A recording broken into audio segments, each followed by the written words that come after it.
안녕하세요. 지역 현안 해결 1타 강사 황입니다. 반갑습니다. 네, 오늘은 제4장 목동선, 강북 횡단선 이거에 대해서 설명을 드리도록 하겠습니다.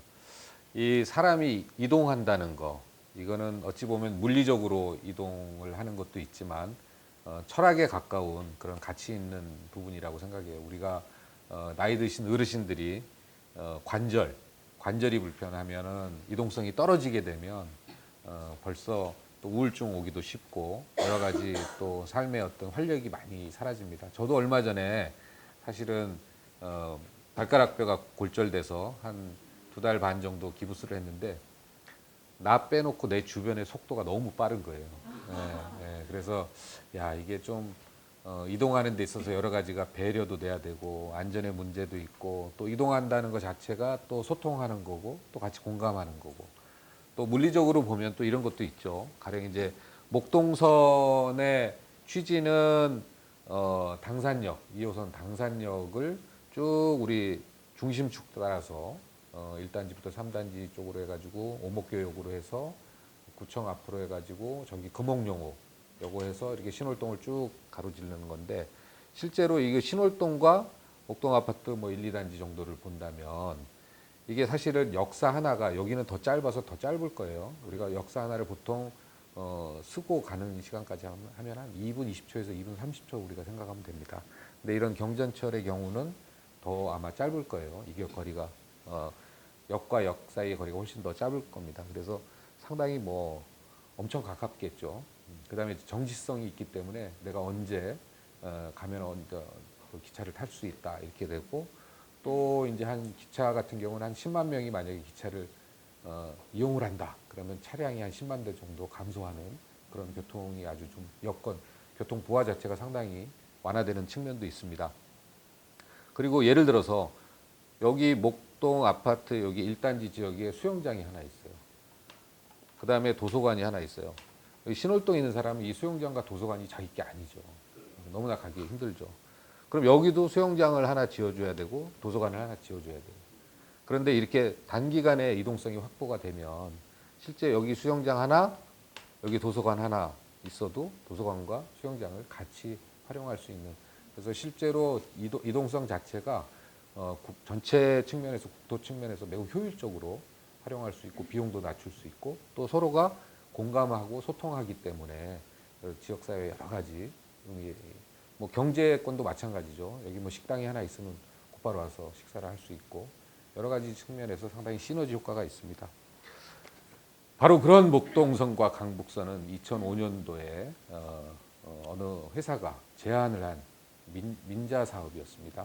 민자 사업이었고 민자 사업이라는 것은 이제 민간이 돈을 투자하고 해서 이제 추진하는 거죠. 그래서 나중에 그 돈을 이제 서서히 수익을 다시 이제 환원받는 건데 이게 민자로 쭉 추진되다 보니까 얼핏 봐도 BC 알죠 이제 베니피트 앤 코스트 해가지고 비용 들어간 거 분의 편익이 얼만큼 나오느냐 이게 1이 나와야 되는데 항상 1 밑으로 떨어지다 보니까 또 이제 민자 사업 자체가 정부 지원이 많이 떨어졌기 때문에 민자 사업에 대한 돈 벌지 않으면 이제 만들 수가 없는 거예요. 그전에는 이걸로 손해보면 그걸 정부가 메꿔주는 그런 사업 형태였는데 이제는 그렇지 않다 보니까 민자 사업이 상당히 힘들어졌습니다.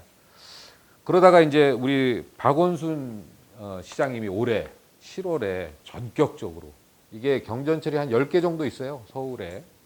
이게 뭐 개당 한 1조 정도 하면은 얼핏 봐도 한 10조가 훅 넘는 그런 비용인데 이것을 민자 사업에서 정부가 재정 투입하는 재정 사업으로 돌렸어요. 서울시가 한 60% 되겠다.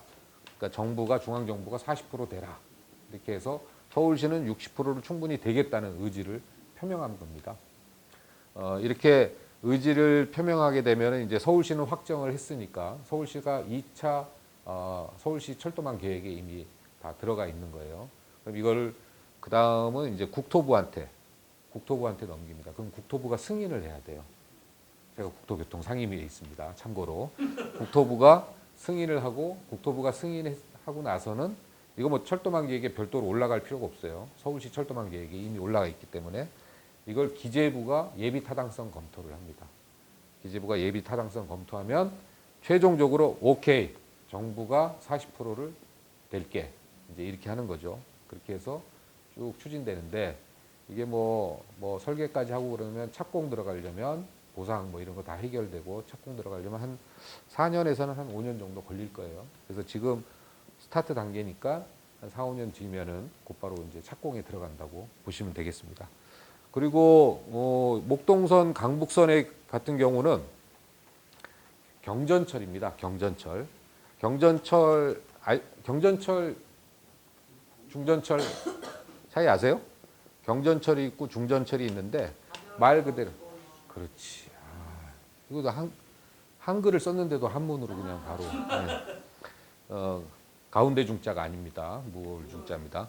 그래서 이 경전철은 대략적으로 중전철보다 비용이 좀 싸다고 보면 돼요. 그래서 이렇게 그 선로 까는 비용도 이게 키로당 한 1,200, 300억 한다 그러면 요거는 한 800억 정도 하고, 그다음에 기차 자체도 요거 조금 작아요. 작지만 기차 비용 자체도 좀 싸고 여러 가지 측면에서 운영비도 그러니까 좀 싸고. 근데 이 경전철이 과거에는 대부분 무슨 고가 위로 가고 막 이런 줄 알아요. 이거 지하로 가는 겁니다. 전 구간, 사실 일부 구간이 사실은 고가로 설계됐다가 주민들이 이것도 지하로 해라 그래서 목동선 전 구간이 지하로 가는 거고요. 우리 주민들 입장에서는 가장 예민한 게 역사가 어디에 되는 거냐. 이것은 지금 너무 고민 안 하셔도 돼요.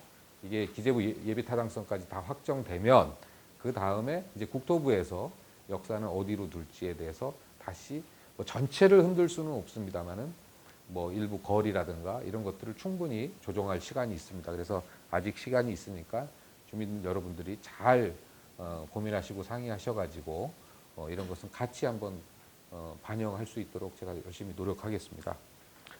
그래서 실제 이제 목동선이 있고요. 그 다음에 강북선이 있죠. 강북횡단선. 강북횡단선의 출발점은 어디냐면 우리 목동 오거리에 있는 목동역이에요. 5호선 지나가는 목동역이 돼서 결국은 이제 목동역은 5호선도 지나가고 이 강북횡단선도 지나가서 이거 환승역이 되겠죠. 네, 지금보다 조금 더 복잡해지긴 하는데요. 복잡해진다는 얘기는 그 주변이 훨씬 더 상권이 활성화된다는 의미도 되겠습니다. 또 이제 역세권, 반경 500m 내에는 이제 역세권인데 역세권이 개발될 가능성도 매우 높겠죠. 아무래도 환승역이다 보니까. 그래서 강북선은 목동역을 출발로 해서 목동 사거리 정도, 그 다음에 또 등촌역 가기 전에 대일고등학교나 인근 이 정도 한 군데에서 총 우리 양천구에는 역사가 3개 정도가 이제 할 거고요. 이것은 청량리까지 이어지는데 정말로 우리가 가기 힘든 지역, 명지대학교 그쪽 있잖아요. 연대 뒤에로 해서 세검정 정말 가기 힘든데, 정말 차 몰고 가지 않으면 가기 힘든데, 저는 사실 차 빼놓고는 가본 적이 없어요. 지하철도 없고 버스도 있는지 없는지도 모를 정도고. 그런데 그쪽을 쭉 지나서 청량리까지, 요게 여러분 급행입니다. 네. 급행이 얼마나 좋은지는 9호선 거의 염창역에서 우리가 한 10분, 15분대 강남에 진입할 수 있는 그런 걸로 급행으로 갑니다. 급행으로 가다 보니까 청량리까지 한 30분 정도면 여러분 식사하고 청량리 가서 커피 한잔 하시고 오셔도 충분할 그런 거고, 거꾸로 또 우리 목동에서는 수요가 상당히 높아진다는 거예요. 강북선을 쭉 끼고 있는 이쪽 사람들 얘기는 야, 이제 목동에서 아이들 가서 이렇게 좀 학원 보낼 수 있겠구나. 굳이 이사 안 가도. 그래서 이렇게 그런 수요도 있고 그러다 보니까 우리 지역 내 경제가 좀 더 활성화될 것 같고, 그래서 목동역 주변이 상당히 좀 활성화될 가능성이 높습니다. 그래서 이제 요 목동선 광북 횡단선은 사실상 결정이 됐고, 그다음에 중요한 것은 그거죠.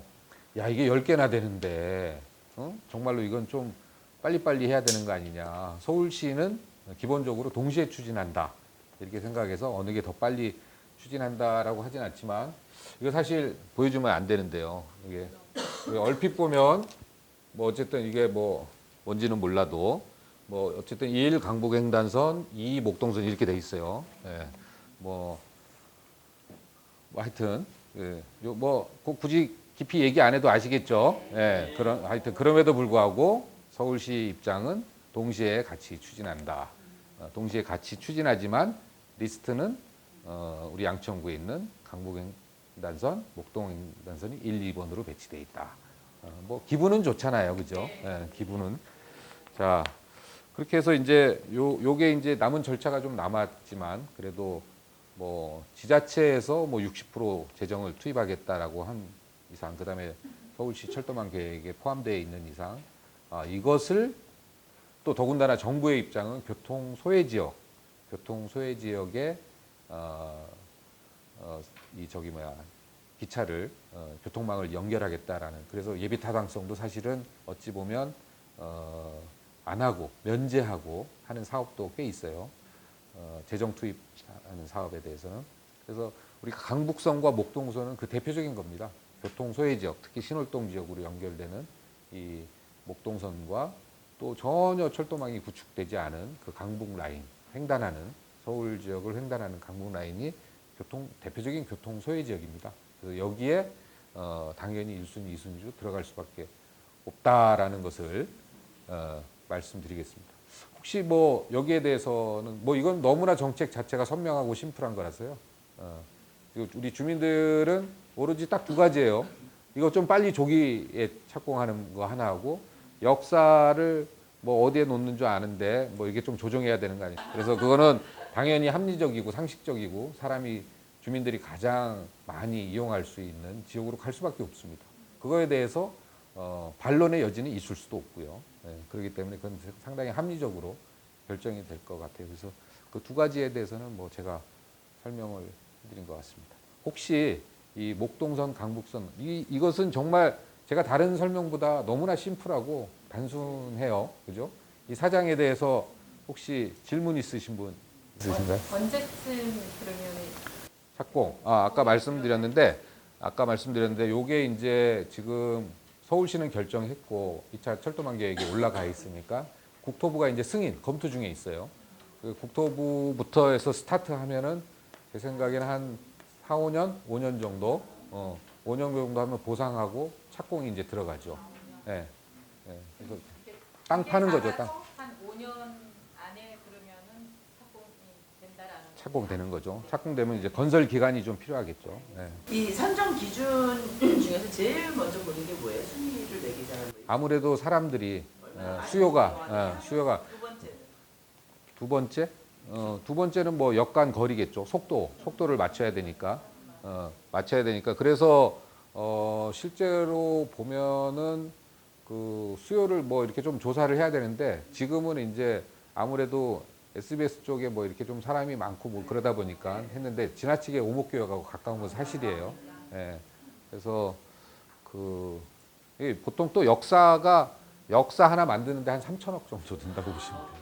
예, 요즘은 교통이 상당히 중요한 게, 요즘 교통 체계 자체가 우리가 보면은 뭐 지하철, 그다음에 뭐 버스, 또 트램이 있는 데도 있고, 심지어는 이 전동 퀵보드 같이 그 퍼스널 모빌리티까지 체계 안에 들어와 있어요. 그래서 내가 이거를 타고 어디 가면 어디랑 연결돼서 환승이 되고 이런 것까지 다 연결돼 있기 때문에 교통 입장에서는 앞장에서도 말씀드렸습니다만 상당히 여건이 많이 개선될 거예요. 특히 뭐 강북선, 목동선 부분도 있고, 우리가 차량기지 이전하게 됐을 때 또 5선하고 뒤쪽으로 연결되는 부분도, 까치산 터널 거기가 5선하고 연결되는 부분도 있고, 또 경인로 지하와 서부간선 지하와, 그러기 때문에 이제 더 이상 질문이 없으시죠? 네. 아유, 고맙습니다. 이거 사장은 워낙 선명한 정책이고, 그 다음에 절차도 매우 단순하고, 그 다음에 또 이렇게 정말로 정점처럼 실제로 그 양천구의 여러 가지 교통부와, 또 더군다나 우리가 재건축을 하게 되면 특히 목동 아파트 쪽이 26,000세대가 한 5만 세대로 늘어납니다. 그런데 그게 늘어나기 전에 먼저 교통 문제를 선제적으로 해결할 때만 이 도시가 상당히 재건축도 그렇고 도시재생도 그렇고 잘 진행될 수 있다. 그다음에 이런 것들이 법정 개혁으로 다 잡혀야 양천구 내에서 여러 가지 시설을 유치하는 데 있어서도 상당히 우리가 다양하고 효율적으로 정책을 펼 수 있다라는 것을 마지막으로 말씀드리고요. 다음 시간은 우리가 도시재생, 목삼동 도시재생을 중심으로 해서 또 도시재생이라는 건 이런 거다라는 것을 알려드리는 시간을 갖도록 하겠습니다. 네, 오늘 정말 고맙습니다. 네.